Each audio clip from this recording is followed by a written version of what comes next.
Аяқ-қолдың мұздауына мына 6 ауру себеп болады. Сәлем достар, сіздермен бірге тән саулығы арнасы каналыма тіркеліп, қоңырау белгісін басуды ұмытпаңыздар. Күн суық, аяз, боран, жел, ал жер, мұз, қар, не су болса өзіңіз жаяу жүрсеңіз, бұл қалыпты жағдай. Үйге немесе жылы жерге барған соң, санаулы минуттан соң денеңіз, аяқ-қолыңыз жылынып қалпына келеді. Ал жып-жылы үйде отырсаңыз да, ыстық көрпеге орансаңыз да, аяқ-қолыңыз жылынмаса, онда себебін басқа жақтан іздеңіз.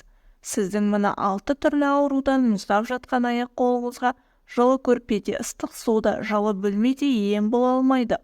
Ол үшін арнайы сараптама жасатып, мына 6 түрлі ауруды емдеңіз. Қаназдық. Қаназдық кезінде жасушаларға жеткілікті қан бармайды да, салдарынан бүкіл ағза ауа тапшылығына ұшырайды. Бұл жағдайға көбінесе темірдің жетіспеушілігі себеп болады. Әсіресе жүрекке, миға, бауырға қан жетіспегеннен аяқ-қол мұздайды. Қаназдыққа шалдыққан адамның бойын әлсіздік билейді. Қуқылданып бас айналады, әрі жүрек соғысы жиілейді. Одан бөлек бор, моз немесе кезек жеуге құмартып жүреді. Адам ағзасына қауіп төндіретін бұл ауруды анықтау үшін қан сараптамасын жасату керек. Аталған сараптама эритроцит пен гемоглобиннің деңгейін анықтайды. Ал аурудан айығу үшін құрамы темір элементіне бай дәрі-дәрі мен тағамдар қабылдап салауатты өмір салтын ұстану керек. Рейно синдромы бұл дертке шалдыққан науқастың майда артериясының терісі құрғап, қанның жолын жабады. Салдарынан аяқ-қол ұйып мұздайды. Науқас бейне бірдеңе қызуы төмендеген немесе стресс алған күй кешеді. Рейно ауруын мазалағанда аяқтың терісі қуқылданып кетеді. Ал мұздаған аяқты жылытқанда терісі қызарып, ісінгенін байқайсыз. Дәрігерлер бұл ауруды 2 түрге, яғни алғашқы және екінші деп бөледі. Алғашқы түрінде айтарлықтай белгі бермейді.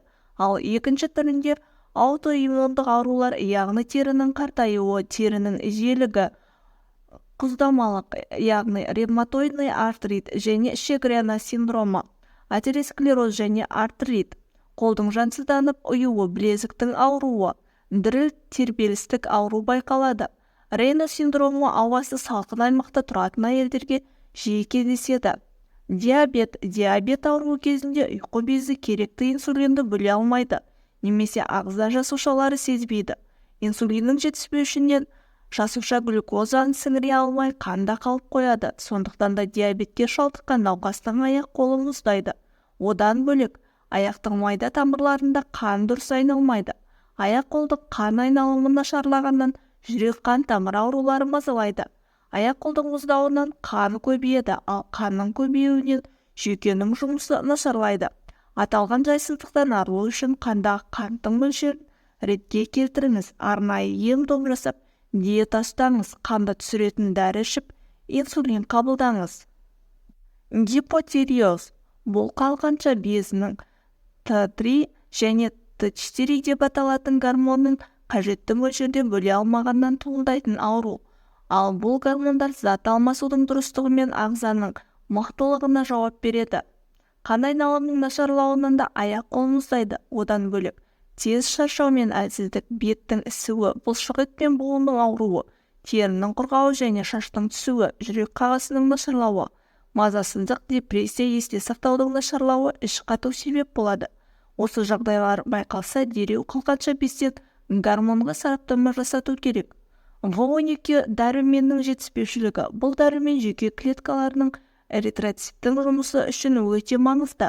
В12 дәруменнің жетіспеушілігі жүйке аурулары сыр береді. Бұл кезде аяқ-қол мұздайды, ұйып, шаншиды. Оған қоса әлсіздік, шаршау, тепе-теңдікті жоғалту, есте сақтау қабілетінің нашарлауы, мұқияттылықтан айырылу, ентігу, ауыз қуысында жара пайда болу секілді жайсыздықтар көрініс береді.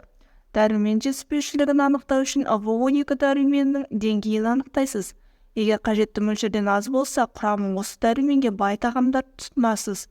Дәрі-дәрумен қабылдайсыз.